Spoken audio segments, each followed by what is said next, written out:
प्रदेश में लैंड माफियाओं पर अब तक की सबसे बड़ी कार्यवाही की तैयारी। उन्नाव एसपी का एक्शन मोड, 31 गैंगस्टरों की सूची तैयार।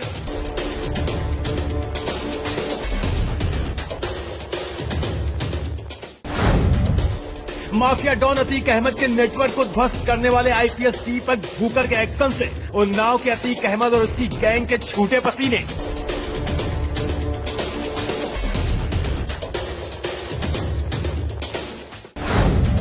पुलिस द्वारा कुछ जमीन की खरीद बिक्री करने वाले माफियाओं की टूटेगी कमर। अब तो फंस गया बिरयानी वाला माफिया नूरुल हक। मिट्टी में मिला देंगे। विधानसभा में सीएम योगी ने माफियाओं को मिट्टी में मिलाकर 2016 बैच के आईपीएस दीपक भूकर एक्शन मोड में आ गए और माफिया डॉन अतीक अहमद के पूरे नेक्सस को ध्वस्त कर दिया। माफिया के अरबों की बेनामी संपत्ति खाक में मिला देने वाले आईपीएस दीपक भूकर अब उन्नाव के लैंड माफियाओं की बेनामी संपत्तियों पर कहर बनकर टूटने वाले हैं। वर्तमान में उन्नाव एसपी के पद पर तैनात दीपक भूकर ने 31 लैंड माफियाओं की सूची तैयार कर ली है और करीब 3 अरब की कुर्क की गई लैंड की खरीद बिक्री करने वाले माफियाओं की बेनामी संपत्ति का ब्यौरा खंगालना शुरू कर दिया है। माफिया अतीक अहमद के पूरे नेटवर्क को ध्वस्त करने वाले आईपीएस दीपक भूकर के इस एक्शन के बाद अब उन्नाव का अतीक अहमद नूरुल हक और उसकी पूरी गैंग के पसीने छूट रहे हैं। दरअसल यूपी न्यूज लगातार ठेले पर बिरयानी बेचने वाले नूरुल हक के माफिया बनने की पूरी कहानी दिखा रहा है।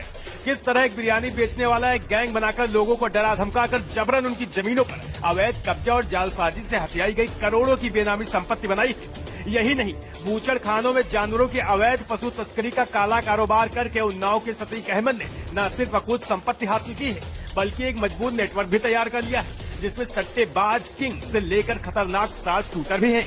वही प्रयागराज में तांगे वाले के बेटे माफिया डॉन अतीक अहमद के पूरे नेटवर्क को ध्वस्त करने वाले आईपीएस दीपक भूकर की नजर अब उन्नाव के अतीक अहमद पर टेढ़ी हो गई है। दरअसल उन्नाव का ये माफिया नूरुल हक बिल्कुल माफिया डॉन अतीक अहमद की राह पर चल निकला है। लोगों को डराया धमकाकर जबरन उनकी जमीनों पर अवैध कब्जा करना और जालसाजी करके उनकी जमीनों को धोखे से हथिया कर इस माफिया ने करोड़ों की बेनामी संपत्ति बना ली।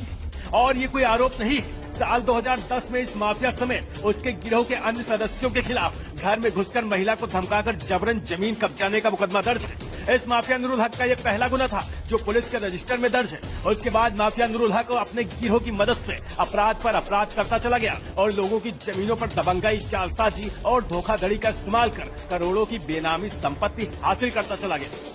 लोकनगर, रामनगर और चौरा बाजार समेत शहर में कई जगहों पर यह माफिया कई बीघों जमीन पर उन्नाव विकास प्राधिकरण में बिना डेवलपमेंट चार्ज जमा किए अधिकारियों से मिलकर योगी सरकार को चूना लगा रहा है। यही नहीं, सट्टेबाजी और बूचड़ खानों में अवैध पशु तस्करी जैसे तमाम जघन्य अपराधों का ये पूरा गिरोह चलाता रहा। लेकिन इस गिरोह का नेटवर्क तोड़ने की हिम्मत आज तक पुलिस का कोई भी अफसर नहीं जुटा पाया क्योंकि सत्ता पक्ष के नेताओं की महफिलों में कबाब और शराब से लेकर सबाब तक सजाने में इस माफिया का गिरोह माहिर है। लेकिन उन्नाव में यूपी पुलिस के सुपर कॉप और माफियाओं के नेटवर्क को ध्वस्त करने में माहिर आईपीएस दीपक भूकर के इस एक्शन ने माफियाओं में खलबली मचा दी है। गंगा कटरी में माफियाओं से जब्त की गई करीब 3 अरब की जमीन पुलिस द्वारा कुर्की के बाद लैंड माफियाओं द्वारा सरकारी बोर्ड हटाकर उसकी खरीद बिक्री का खेल चल रहा था जिस पर उन्नाव एसपी दीपक भूकर की नजरें टेढ़ी हो गई।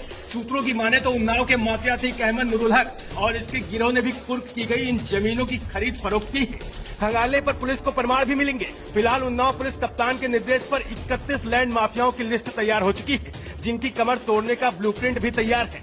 फिलहाल यूपी न्यूज आईपीएस दीपक भूकर के लैंड माफियाओं पर प्रहार के इस कदम को सलाम करता है क्योंकि योगी राज में अतीक अहमद जैसे माफियाओं को खात्मा बेहद जरूरी है, फिर चाहे वो प्रयागराज का हो या उन्नाव का। और शायद प्रयागराज में लैंड माफियाओं की कमर तोड़ने वाले आईपीएस भूकर को सीएम योगी ने इसी काम के लिए उन्नाव भेजा भी है। फिलहाल अगले एपिसोड में हम आपको दिखाएंगे गंगा कटरी में पनप रहे लैंड माफियाओं का पूरा नेक्सस और गंगा कटरी की कुर्क की गई सरकारी जमीनों की उन्नाव का माफिया अतीक अहमद और उसके गिरोह ने कैसे खरीद